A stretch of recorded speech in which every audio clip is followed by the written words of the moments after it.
Welcome to ISKCON of Silicon Valley. Thank you very much for coming to our Sunday afternoon program in the live studio audience. And also, thanks for joining us online from various places around the world. We really appreciate it. And today, we are just coasting into the last part of the year. We had quite a year, haven't we, so far? I mean, so far, the best is yet to come, I think. Hare Kṛṣṇa. Welcome back. And we finished Kartik. Kartik was a month of extra effort in the practice of devotional service. Did you all feel like that? It's nice to have permission to do more, isn't it? And we've had several festivals during the year. Can anybody remember any of them? I remember Janmashtami. You remember that? And Radhashtami. I remember looking forward to Janmashtami, and I always do, and I'm never disappointed. I remember pardon? And Srila Prabhupada's Vyasa Puja. This comes the very next day. That one we can forget about. So there's, if we think back, we actually live a fairly full life. And a lifetime of contribution to Krishna consciousness is significant. There's a verse in the Sri Upanishad, number 17, which is like a plaintive prayer. Well, at the time that one's leaving this present body, something generally most people don't look forward to. So we kind of get settled in. Once you finish kindergarten, first grade, get into the social scene, you don't really want to give up your body. It's just kind of natural. And after a lifetime of practicing devotional service, the prayer at number 17 says that, please, the person who's praying says, please remember whatever I've done in this lifetime. It's nice if we remember sometimes too. It says, oftentimes when we're looking ahead and we think, oh, I have so much to do. Do you ever feel like that? Like always. And it's helpful to look back and say, here's what I've done. Even in one day. We can even take for granted, especially those who are on a spiritual schedule. Let's take that aspect of our lives. There are certain things that we do that now we consider to be obligatory. Do you feel like that? There are certain vows we've taken, so we just every day do them. And we might feel later that in the day, for instance, that, well, I really haven't done anything. But if you go back and think, look, you've done all your things. And I remember once when some devotees were asking Prabhupada is our founder Acharya, sitting on this ornate seat called the Vaiśeṣika, a representative of the line of teachers who have passed down the message of Bhagavad Gita and other very important Vedic literatures, that should we fast today? It was a day they were getting initiated, so should we fast? And Prabhupada said, you're already fasting. So you don't eat meat, fish, eggs. But to many people, it's like, how could you make such a sacrifice?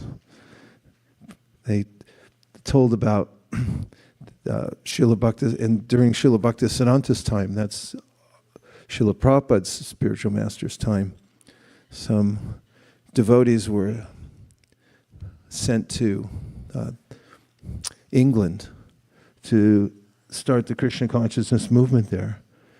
And there was a lord who was very interested in the Krishna consciousness. And he asked, he had studied Indian culture. There was this interesting relationship between England and India. We won't go into it. But he was sort of an Indologist, and he was interested in Indian culture and, what's not to be attracted to. It's an amazing culture. So he asked them as he was coming regularly, could you make me a Brahmin? And the devotees there told him, yes, all you have to do is these several things. And that had to do with giving up eating meat and several other things. And then he said, impossible. Impossible.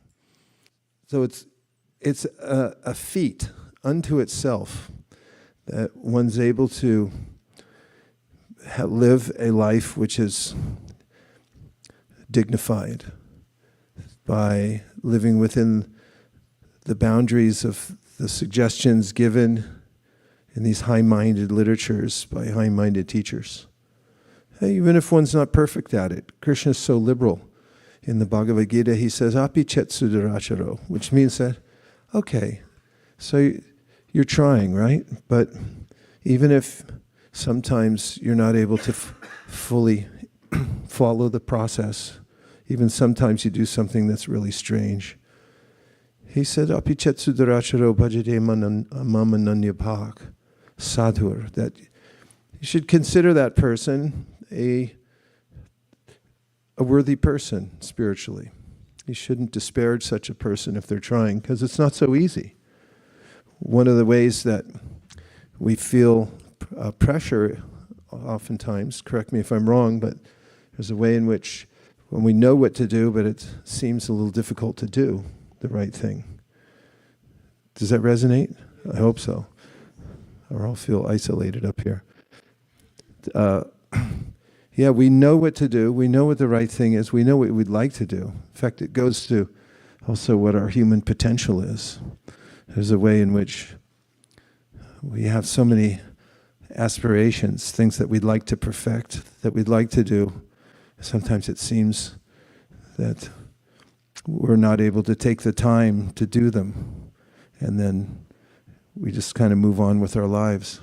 Have you ever had that experience? Yeah. So there are many conundrums we can have in life about not doing enough, not being good enough, not looking right, whatever it may be. It's sort of the human experience, because there's a dichotomy between our real self and the temporary self that or role that we've taken on as a certain kind of human, the kinds of designations that we accept. In fact, sociologists, not even looking at the spiritual side, talk about a human being's entry into the world as a series of role acceptance. We accept a role as a little baby, although maybe not really consciously, but you just kind of slide into that role. It's nature's way. And then as we grow up and become more cognizant of imitating other people, we find our place in the family. Are you the youngest? Are you the middle or the oldest? And so forth. And when you go to school, the other roles you have to play and so forth. And according to the Bhagavad Gita, these roles are all temporary roles. They're not our ultimate role. And interestingly, we do have a role. And coming to that, that's a place of stability.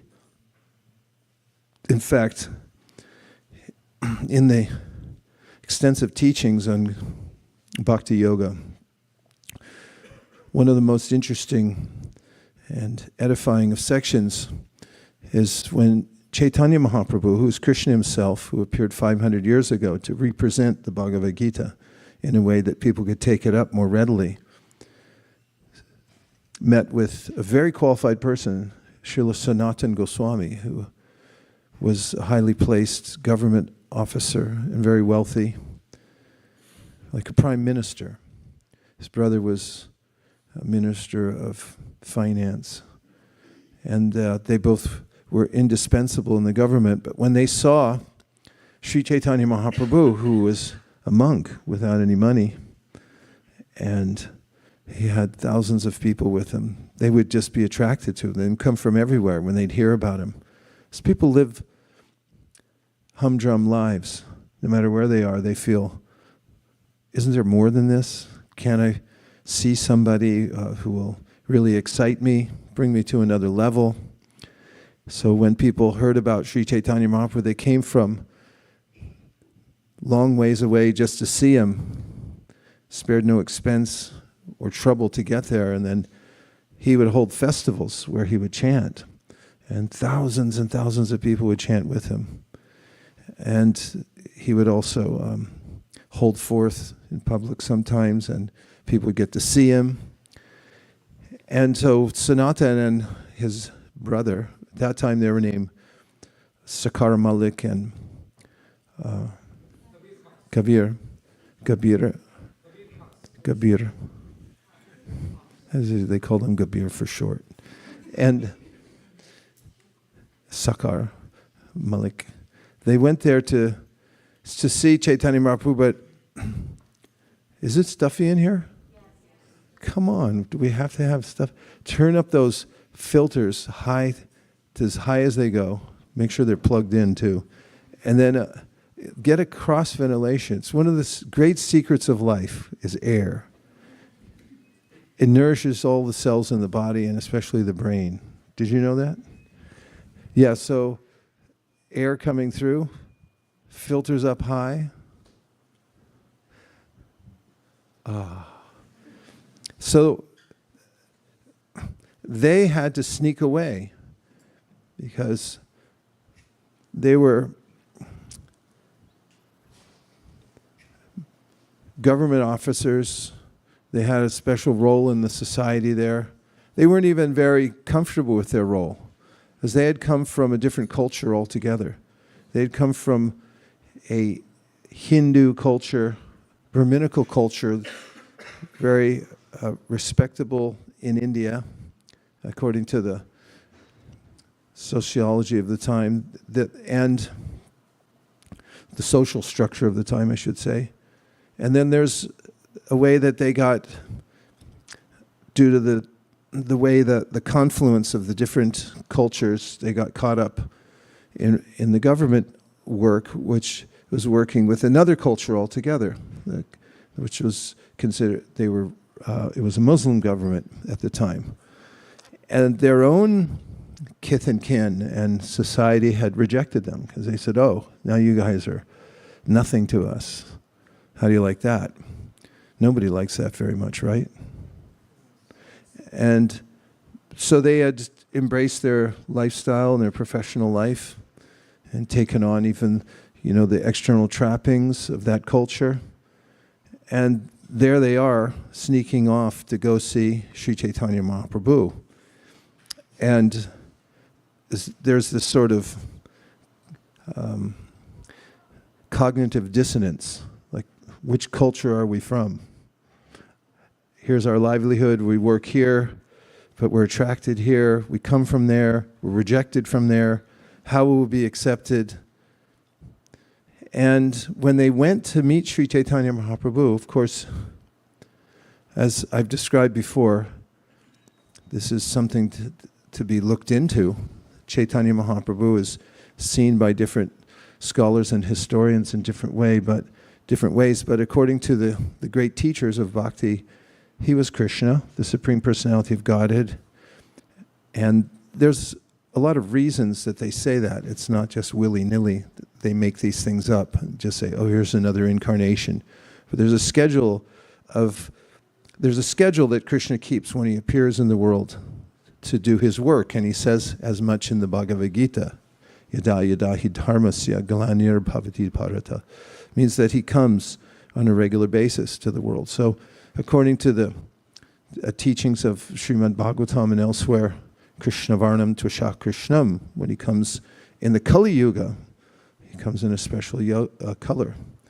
Asan Varna Trayo Yasya Grinato Nu Yugam Tanum Shuklo Raktas Tatapita Idanim Krishnatam Gataha. Means, Gargamuni said it on Krishna's birth. He said, this little boy, he's not ordinary. He comes in many different times and places, and sometimes he's greenish like a parrot.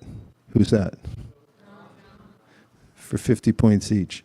Then sometimes he comes in a whitish complexion, kapila maybe, and then you have yellowish. So Lord Chaitanya, and in the Kali Yuga, there's, as is mentioned in the ancient scriptures, God comes at the Kali Yuga time specifically to teach how to cross over this age of distraction. But in this yuga, this particular yuga, although sometimes he sends a representative, a living entity, and empowers the living entity to teach it, he comes himself specifically for various numbers of reasons. But he's called the Supreme Personality of Godhead, Krishna himself, and he's Chaitanya Mahaprabhu acting as a devotee of Krishna. So that's interesting. And it's, in and of itself, it's helpful because we need someone we can relate to for access into the process. So when Krishna comes himself and he says, okay, I'll show you what I meant in the Bhagavad Gita. Here's how to live it. That's the idea behind Sri Chaitanya Mahaprabhu. So when they went to meet him, he was immediately accommodating. He recognized them. That's why I was coming to that point. He recognized them right away, not as outsiders, but his mood was, I've known you forever. You're with me. That's heartening, isn't it? When you sneak out, you go to see, and then it's like, oh yeah, you're one of mine. And their hearts melted when they met Chaitanya Mahaprabhu at that time. And he immediately brought them into his group. He initiated them on that first meeting. He gave them the names Sanatan and Rupa Goswami. And then they went back, and you can imagine after having such an experience, after they had such an experience that their mind wasn't really on their work at all. Have you ever had that happen? You have such a heightened experience. You're laughing, smiling, yeah, like all the time. There's a way you might go to a festival or a seminar where suddenly your mind is changed and you're looking in a different direction, then you go back to your regular life and you go, oh, what is this? These people don't know anything. You're in a heightened state. And when they went back, they felt like that. And they had this determination in their heart, even though they were still employed, they thought, it's over. They knew it was over. That is, their worldly pursuits and their holding up their roles in the government and so forth, they just said it's over. But it's not so easy to just drop things. That's another lesson from this. Rupa Goswami took a whole year to wind up his employment. Of course, here in Silicon Valley, you can walk in and they'll just say, you got to go. You got 5 minutes and here's your box and you're out. They kind of help us along a little bit. They were really important. They were pillars of the government. So Rupa, he scaled down, and Sanatan, after his brother really went first, was the last person holding things together. And the king at the time really depended on him. So when he found out that Sanatan was calling in sick, he was a little worried. And as I've mentioned before, he started that phenomena. I've seen it here a couple times. Festival comes up. Yeah, I'm not feeling too well. So he sent a doctor. After about 10 days, Sanatan didn't come in. And the doctor stopped by Sanatan's house and checked out to see how he was. And Sanatan had 12 learned scholars of the Bhagavatam. His Bhagavatam was known very well by those who were high-minded spiritualists at the time. So he had Sanskritists and those who had studied the Bhagavatam deeply staying at his house. He lived in a palace. He was a billionaire. And he was just reading Bhagavatam with them and discussing it. And that was all day long. That's what he was doing. That was his sickness. So the doctor looked at the scene. He went back to the king and he said, he's not sick. He's probably sick of you, but he's not sick. And so the king himself came. That's how important Sanatan was. And the king came in and said, I can't run this place without you. I've got places to go, and I don't know how to run it anyway, and you're the only one I trust. You're the person holding this up, and your brother, he already just walked out on me. So you're not leaving. You can't leave.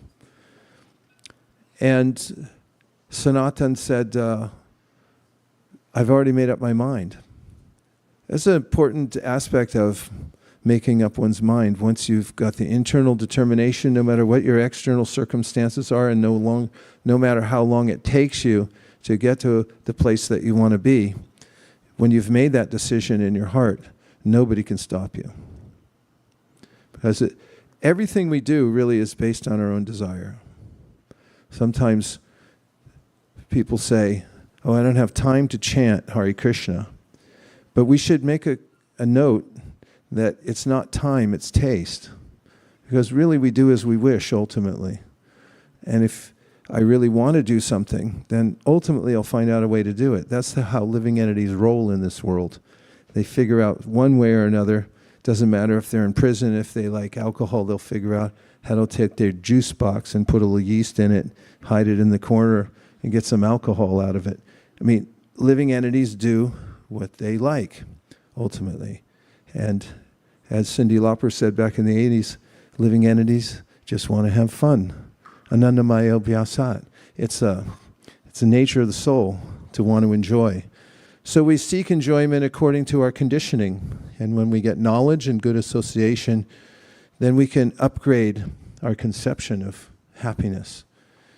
And Sanatan then was faced with this prospect that his employer said that you either work or you go to jail. So what do you think he said? He took the jail? And it comes off our tongue easily, right? Because you know the story. But what if somebody said that to you? Like sometimes, we think about history sometimes. Somebody hiding, a saint in their house that's being pursued by scoundrels, and if the person is found, not only will they kill the person, but the family that's hiding him, and then someone might say, well, of course I'd hide them. And it's like, really? Would you do that? Would you really do that? Would your moral standard be so high that you would risk your life for another human being? And it comes to, in this story, and then that, although it sounds just like a story of what's the big deal of going to jail, but it brings us to this point. How much do we really want to advance spiritually? How much do we want Krishna? And that's a question that only we can answer. And when we do answer it ourselves, and when we have that sense of determination in our heart that I've already decided, then our whole world changes. Everything changes from the inside, then it goes outside. Everything manifests around us according to what our internal state is. So Sanatan was put in jail, but because he and his brother were extremely intelligent, they had planned ahead of time for such a contingency, and they had put aside enough money, gold actually, to bribe his way out, Sanatan's way out of the prison, and he escaped and he went and joined Sri Chaitanya Mahaprabhu, who then gave him his teachings. And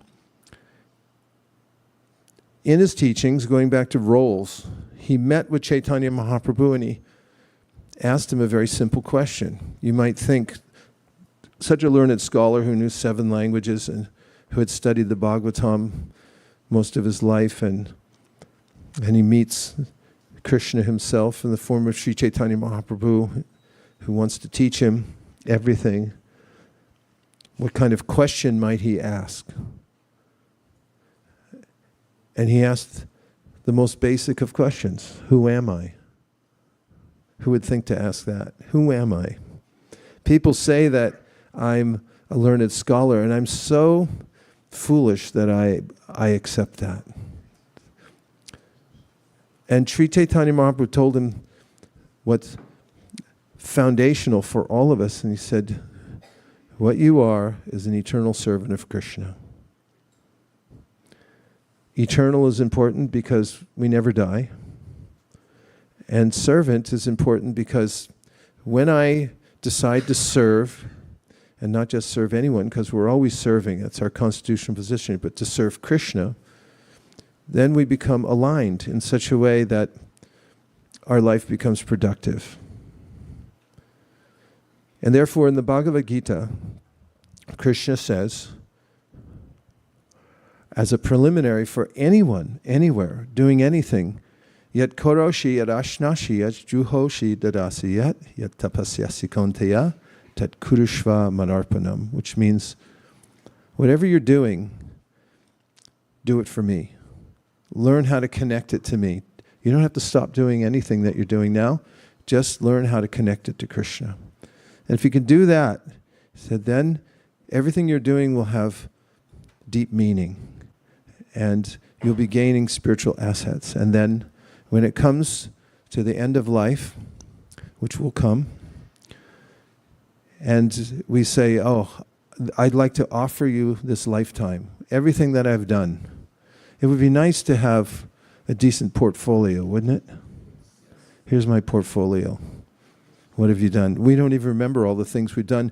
If we're engaged in the association of devotees, for instance, the kind of society that Srila Prabhupada started, ISKCON, International Site for Krishna Consciousness, if you just get engaged in the basic activities, which are hearing, chanting, taking prasadam, following a few very commonsensical rules like don't drink something that you can ignite with a match, don't try to kill yourself, don't drive impaired or live impaired life, and so forth, and don't get entangled in superficial relationships. Make sure they're meaningful. If you're going to be with somebody, really decide why you're doing it and make sure that it's for a really high cause. These are human ideals every human should follow to be happy. And if you just do the basics, then at the end of life you'll have such an amazing portfolio. And if you do anything after that, you do something that's for you heroic, like pick yourself up out of the doldrums and say, despite the fact that I'm inept in every possible way, I'm still going to try to do some service.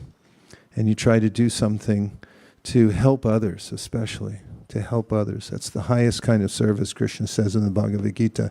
If you use your life for helping others to become connected with Krishna, reconnected, especially knowing the teachings of the Bhagavad Gita so they can help themselves, he said, then you're the most dear to me.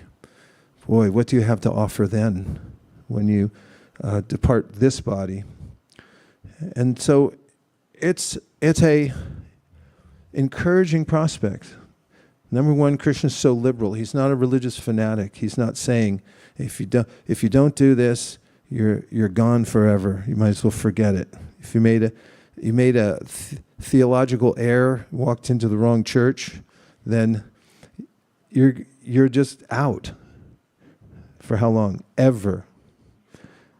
No, Krishna's explaining how the universe works, how you work in the universe so that you can elevate yourself up or down, and then he gives categorical knowledge about how the material world is inconvenient. That's sort of a euphemism. The material world's inconvenient. So he tells how we can feel natural happiness from within. And these things can be tried. They're very practical. They can be integrated into our lifestyle. Yet koroshi, yet ashnashi, yet juhoshi, yet dadasi yet tapasyasi konteya, tat kurushva manarpanam. Anything that you do, anything that you eat, If you're going to make a sacrifice, like you're going to fast, don't do it just to lose weight or do a cleanse. Do it for Krishna. We have enough spiritual days on the Vaishnava calendar. We'll go toe to toe with any other religious group in the world. We have more holy days than anybody. And if you want to fast on all of those, feel free. But do it for Krishna. Or not. I mean, you can take prasadam for Krishna too. That's also kind of fasting. And if you're working, don't just keep it all. Don't be a hog. Don't be a ball hog. Nobody likes a ball hog, right? Where's Bharat? He's a basketball player. Nobody likes a ball hog, right? Yeah, a guy just dribbles it down. Everyone's going, pass it, pass it, pass it. And he's like, no, bang, against the backboard. No, don't just hog the ball. If you're doing some work and you're getting something, give it to Krishna. Keep as much as you need to live a stable life. Make sure your bills are all covered. Make sure you have enough for emergencies. But then put the rest, let the rest go out. And do good for the world. Print books. Send them all over the world. Get people set up in knowledge. Try to make the world a better place. Do some service. So Krishna says you can go on with your work. You're going to work anyway. So whatever you're doing, just connect it to me. So we've had this homework assignment in 2 places so far.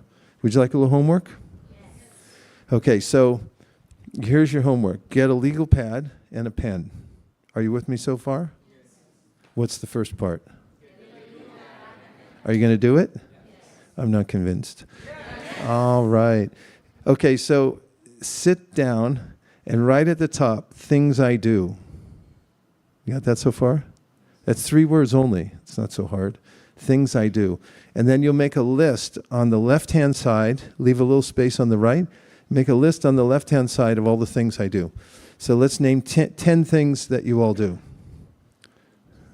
Eat, sleep, what? Work. Okay, that's it actually, no.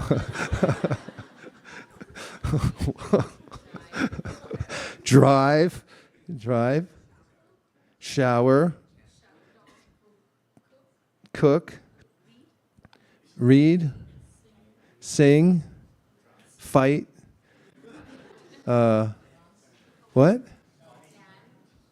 Walk the dog? Okay, I didn't get that one. Speak. Okay, that's 10. If you go on with the list and you think of all the things you do, you're going to come into the thousands. Okay, so that's your first. What's the first part? Get a legal pad and a pen. You're going to do it? I'm not convinced. Okay, so then you write at the top. What do you write at the top? Things I do. And then on the left-hand side, what are you going to put? What are you going to write? As many things as you can think of. That's why it's a legal pad. You can turn the page, go down the other side. Okay, next is on the right-hand side, you can write Krishna, K-R-S-N-A, or K-R-I-S-H-N-A.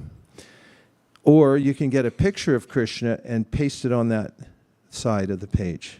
Okay? Good so far? Yes. Then go with your pen, and from each item that you do, make a line from there and connect it to Krishna. And think about it. How can we connect to Krishna? Like, what things do you mention? Who said drive? You said drive. So what could you do to connect your drive to Krishna? You listen. Yeah. The reason I keep my car, it's a 2004. I like old cars. It's not that old, but it's got a tape player in it. That's why I keep it. I mean, plus I got to get here. But it's got a tape player in it. And I have so many tapes from the old days. Kids, there used to be a thing called tapes. I don't want to freak anybody out, but there was a different technology back then. I have cases of things. Devotees went to so much trouble, pre-software, to put together these analog versions of Krishna consciousness. There's so many recordings. And I just pop it in my tape player. It's also got, wait for it, a CD player. Do you have a CD player? Oh yeah, okay, that's still happening. So then I have a tape player, a CD player, and I could just put a CD or a tape in my car, and it's one of the nicest times just to listen. You can listen to Bhagavatam. You can listen to a lecture. You can listen to kirtan.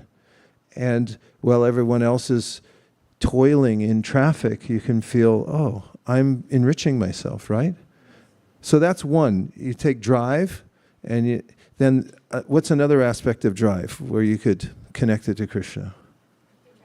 You can drive to the temple. That's a classic, because in the Bhagavatam, talking about Ambarish Maharaj, he talks about how he used all the senses. So there's working senses. Here's 4 of them right here, or two sets. And you can use those. Ambarish Maharaj was noted for using all his senses. And he used his legs for walking to the temple. So you can use your car too. Yeah. So that's connected. If it's connected, you're good. You got Kodashe Dashnashi. And then how about, let's pick another one, eating. What would you do for that? Yeah, you'd offer it to Krishna, right?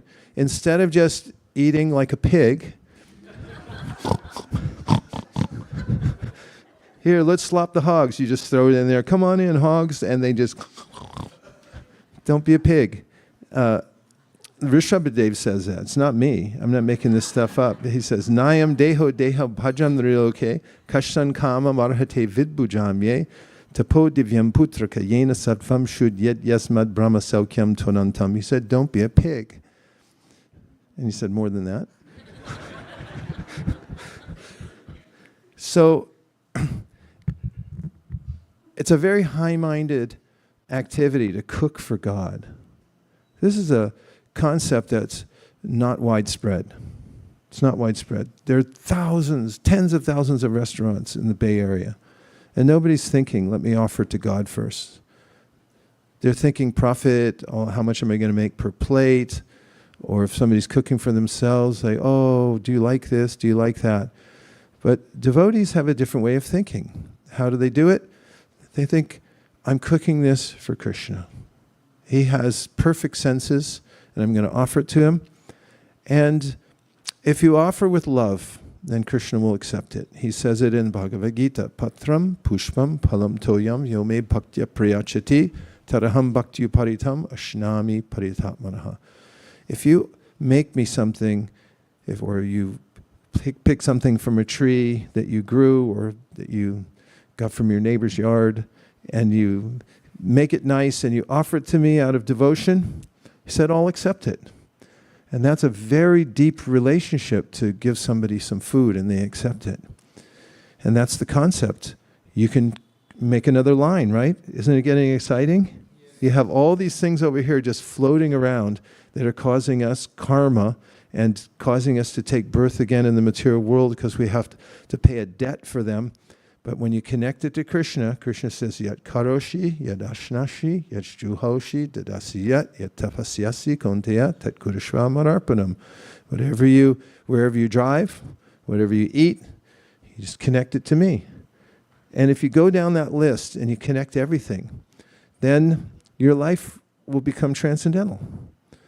And if you find something that you can't draw a line from this place to that, then just erase it or cross it out. Say, I'm not going to do that one now because I can't connect it to Krishna. So these teachings of Krishna consciousness are very practical. Bhakti yoga is not inaccessible. It's absolutely accessible to everyone.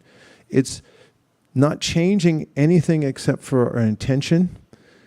And that means that whatever we're doing, we consider how it connects to Krishna first. And when we do that, and there are practical ways to learn how to do that if we're not sure exactly how to connect it, then our lives will become productive and spiritually charged, and we'll feel the potential of our lives be augmented. That was weird. We'll feel enlivened to get up every day and see how many things that we can connect to Krishna. Now let's try a little kirtan. And we'll start. Now kirtan is the most recommended of all spiritual practices. By whom? Sri Chaitanya Mahaprabhu. I already mentioned how he comes to teach a practical method for elevating one's consciousness in the Kali Yuga. This is the Kali Yuga we're in now. And it has the characteristic of being frenetic and distracting, and one can overcome the distractions of this age by the process of Samkirtan. Sam means together, and Kirtan means to sing about Krishna. And the best way to do that, according to our teachers, our acharyas, is to sing the Hare Krishna mantra, the Hare Krishna Rama. So Hare, everyone say, Hare, means, oh my Lord, oh energy of the Lord. Krishna means the entire, Krish means the entirety of all existence. And Na means Ananda or bliss. And Krishna is the Supreme Personality of God from whom everything emanates and who's the source of all bliss. And Rama means the exquisite and ever-increasing pleasure one gets from chanting Hare Krishna and connecting everything to Krishna. Hare Krishna Rama. Or Hare Rama, Hare Krishna. Are you Hare Rama, Hare Krishna? Or Hare Krishna, Hare Rama? If you keep saying it, it doesn't matter. So we'll just keep saying it, and then we won't have to answer the question. You guys are amazing. Fantastic. From here, I get to hear all of you, and the force of it is significant. I can really feel it in my solar plexus. I think Chaitanya Mahaprabhu, when he was talking about this process of Sankirtan chanting together, was seeing how when villages come together, groups from anywhere, and they chant together, that everyone gets carried away by the process. It's a kind of forced meditation. You're pulled into the sound vibration, and it's not that you want to go anywhere else or be anywhere else. Thank you to the 81 people online right now. Let's please say Hare Krishna. Okay, now I would like everyone to take a couple minutes to share with somebody here a realization that you've had. You're all humans, right? Yes. Raise your hand if you're not.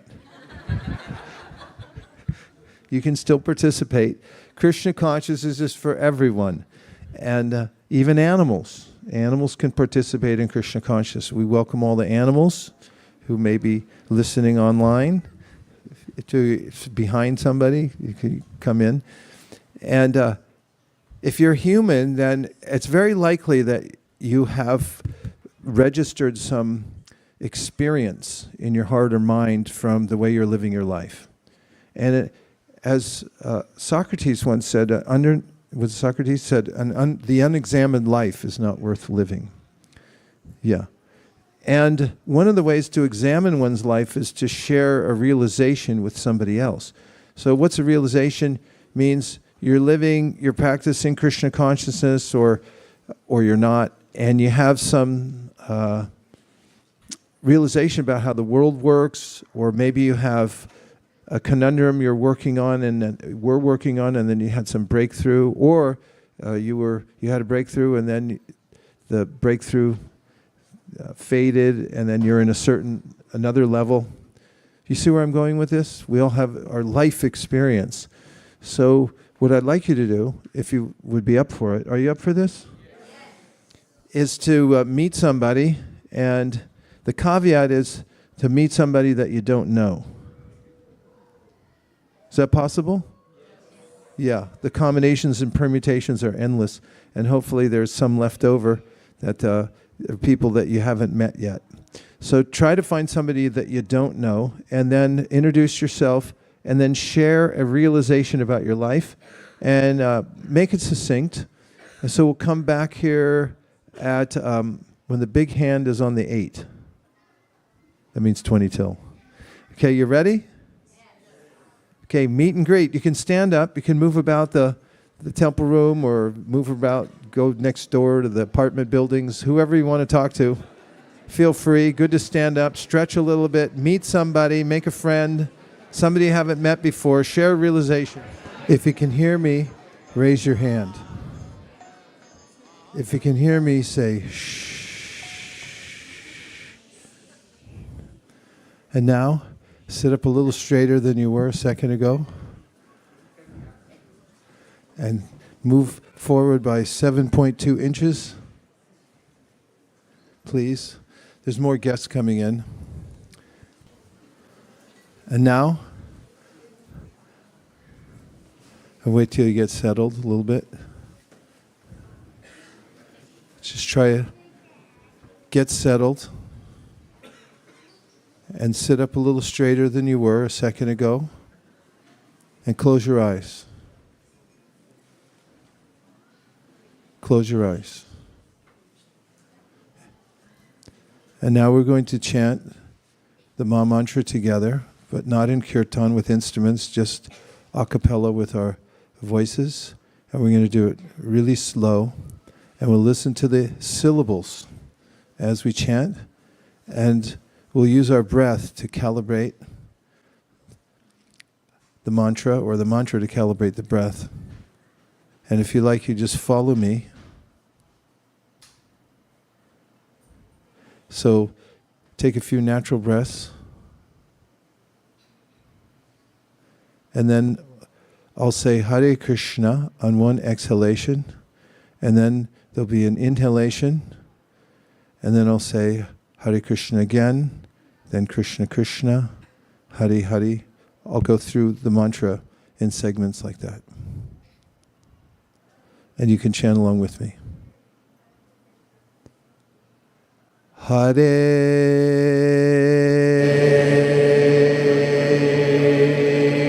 Krishna,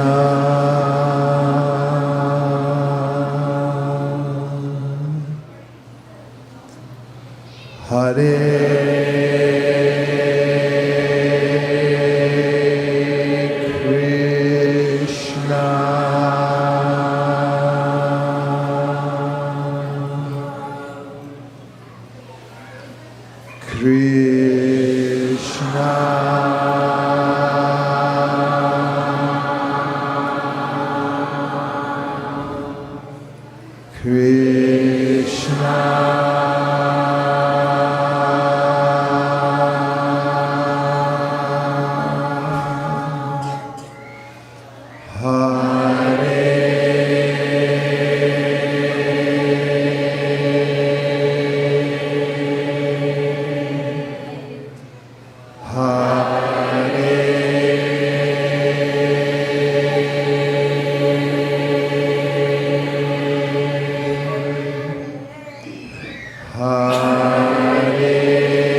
Just sit for 10 seconds and feel the vibration.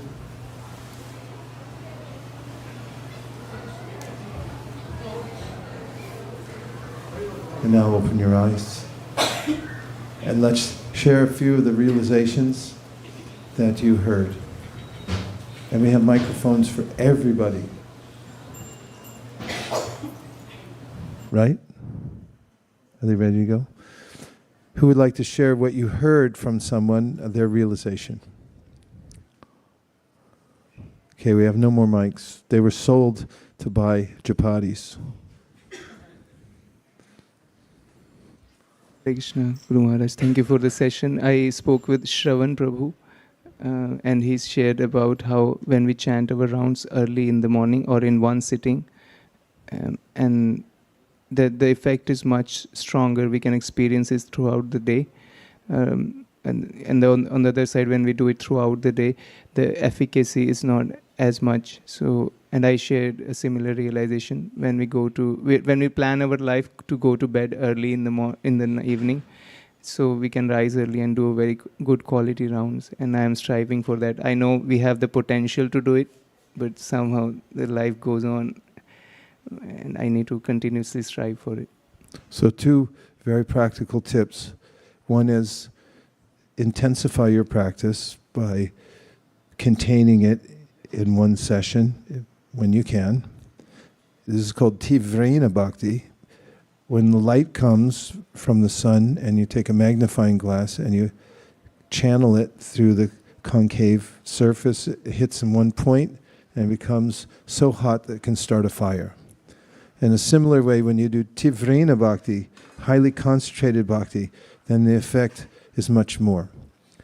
And the second was that if you can discipline yourself to not fall into ignorance at night and just while away your time, and you can discipline yourself to go to bed earlier or ish, then you can get up and take advantage of the earlier parts of the day, which is very helpful in spiritual life. Let's take 2 more. Who offered you some realizations? Yes. Hare Krishna Prabhu. I met Yugal. Her name is Yugal.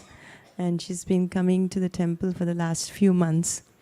And she feels extremely spiritualized when she comes to the temple. And especially she says that when she hears you talking in the class, she feels like it is Krishna's energy coming through you. So she's very inspired by that. And she's, after coming in the association of devotees, she's reading regularly. She hears to the Bhagavatam classes regularly in Hindi also. And one profound thing that I found what she said was, now she feels like neither she is there back in her material things that she does, neither she's fully here. So she feels like a conundrum that I'm neither here nor there. So I can relate, but I was wondering if you can offer some words of wisdom for her. This is the largest area of the population, being neither here nor there. There's a couple of statements that will help us to think about the stages of Krishna consciousness and where we are, and also feel a kinship with others who are going through similar things. One statement in the Srimad Bhagavatam is there's only 2 people who are truly well-adjusted and happy in this world. One is the complete fool, and the other is the highly realized person who has spent a lifetime coming to that point. Everybody else in the middle feels near here, there, and is touching both worlds, and also with that, a little bit of the shock of not being in either world fully. And Krishna talks about the interim stages of devotional service, very specifically in the 11th canto of the Srimad Bhagavatam. For those of you who are keeping score at home, he gives a verse, Jata Shraddha Makatasu Nirvina Sarvakarmasu Veda Dukatmakam Kamams Prityage Pyanishvara Tato Bhajetamam Prita Shraddalo Dridhanishchaya Jushamanam Shtatam Kamams Duko Darkam Shtagarayan. This describes someone in the interim period. He says the person has developed a determination in his or her heart that I want to do devotional service, I'm going to do devotional service. At the same time, the person has a conviction that all kinds of sense gratification, non-Krishna conscious activities leads to misery. Prityagepyanishvara means that, but still the person doesn't have the power, hasn't developed the power enough to control his or her senses to be able to do what he or she wants. Ishvara means the supreme controller and also means the ability to do something. And then Krishna gives the advice. You should be simple, optimistic, and encouraged, because if you go on with devotional service, even in an imperfect way, you'll come to the perfect stage in due course of time. And we could have compassion for others who are going through it and compassion for ourselves when we're going through the struggle called anartha nivritti, which means that we've come into devotional service and realized how optimistic it is, that we've been in the material world for millennia, for many different creations, that's trillions of years, in different disadvantaged circumstances. And now we've come to the opportunity in the human form of life to rise beyond it. Not only that, we've come to a genuine process through which we can do that. So if we remember that, how fortunate we are, and that even though we may be inept in various ways, that the Shastra, the scriptures, gives various kinds of encouragements. For instance, regarding chanting, the Padma Purana says, Nama parada yuktanam naman yeva harantyagam avishrani prayuktani tam yevartakarani cha. That even if you're the worst chanter in the world and you're making mistakes, keep chanting. Don't stop. Because the process itself is very powerful, and even if we're doing it imperfectly, if we maintain even a molecule of sincerity and we continue doing it no matter what, even though we feel embarrassed that we're so bad at it, then we'll come to the perfect stage. And oftentimes when people who are famous, who have come a long way, get up to give a motivational speech, they'll come out with one statement that rouses the whole crowd. And it's 2 words. What do you think they are? Keep going. Keep going. Don't stop. Because you're in the right place, right time, and if you keep going, you'll for sure get success. In fact, Prabhupada says in one of his teachings that if you start devotional service very optimistically and then you feel waylaid or bogged down, and if you say, I quit, he said, Krishna will forcibly drag you anyway. So you could do this the easy way or the hard way. Easy way is just say, it's the right thing to do. I might as well suffer through it and come to the Paramahamsa stage and come out of this fear and the on again, off again, and just try to go through the process and it'll be successful. What else are you going to do?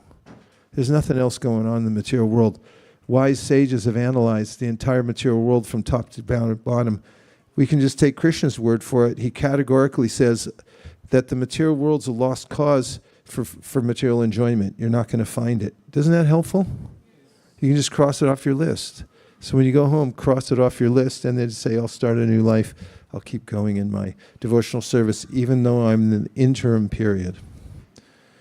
There's more to say, but that's at least something. We'll take the last one. One more? Yes. I heard something very nice from Snehal, and I think it will be nice to just hear from her. Can you just say that Marathi words that you say? Maharaji, today when you were talking about how we can make a list of the things we do and connect everything to Krishna, over the past few months, I've been doing a similar practice where before going to sleep, I just say a small prayer to Krishna and then I go off to sleep. I say it in Marathi, that's my mother tongue. It goes like, मी जे काही कर्म केले माझ्या शरीराने, वाणीने, अहमने, चित्ताने, मनाने, बुद्धीने, मी सगळे कर्मफल तुमच्या चरणांमध्ये समर्पित करते. What it means is... Say one more time, we'll try to guess. Go ahead, say what it means. Everything I do with my body, my speech, my mind, heart, intellect, consciousness, all the activities and the results of all the activities, I submit at your lotus feet. Hand everything in at the end of the day. Yeah. And if you forgot to make the little lines, you know, at the end of the day, it's like, okay, I'm handing it all in. Yeah. Very nice. Thank you. That's beautiful. Okay.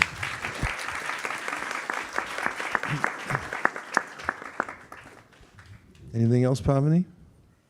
Okay. So tonight we've talked about some practical steps that one can take in one's life based on Krishna's teaching in the Bhagavad Gita. And we've had a chance to meet one another. We had a rousing chanting session because of your enthusiasm and synchronicity.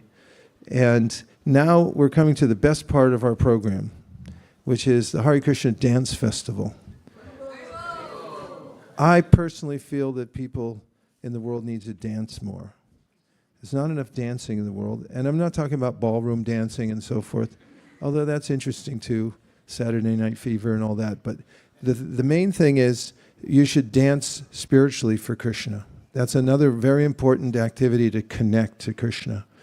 And dancing expresses something very powerful because oftentimes words fail us and we think, how could I say enough, offer enough appreciation for how I feel, for what Krishna does for me, for how he sustains my life. And there's a simple way through dance that you can express that. You know, like when you open your arms kind of wide like this, try it. Don't hit anybody. I mean, just seeing that, it's at once kind of heart-opening, isn't it? And it also expresses a sense of giving oneself. There's also, you could even say it was a kind of a surrender. You know, people say, put your hands up, but you don't want to wait for that part. You just preemptively kind of like, okay, I give up. I'm going to end this high-speed chase of my life. Death is chasing me. The interest rates are chasing me. Everybody's chasing me. Whatever it is, it's chasing me. It's like, Krishna, I'm giving it up to you. You're the only one who can help me now. This is a simple dance thing where you can raise your hands in the sky. If you do it a little gracefully, you know, you can open your hands too. And you'll feel really good. And it's okay to do. It's okay to do that when you feel like it in the dance. And you can also move your feet. You can see some move their feet. They sway back and forth. And others, when the music becomes more pronounced, the kirtan, here and elsewhere where we go out to chant, devotees sometimes lift off the ground. And so feel free to do that. And we're going to get the room ready for you, just so you can do that. We're going to take all the seats, the asanas, we're going to put them in the back neatly, and we're going to roll up this carpet and reveal to you the reason that we bought this property a few years ago. It's this dance floor. I like a wood dance floor. It's much more forgiving than a marble surface. Marble surfaces are very cold and they're very hard. But you should, if any of your friends ever ask why you go to the ISKCON of Silicon Valley, you can tell them they have a wood dance floor. And good luck finding one this nice anywhere. This is very rare wood that was used here by the previous church that owned this building. So let's try that, and we'll end with a prayer. Dear Srila Prabhupada, dear Shri Chaitanya Mahaprabhu, Shri Shri Panchatattva, Shri Shri Gaurnitai, Shri Shri Radhamana Mohan, Shri Shri Lakshmana Shringadev. If you so desire, please empower us to connect everything we do in our lives in service to Krishna. Thank you for considering our request. Om Tat Sat. Everyone agrees with this prayer in whole or in part. Please unmute and say Hare Krishna. Hare Krishna. Okay, we'll see you on the dance floor. Hare Krishna.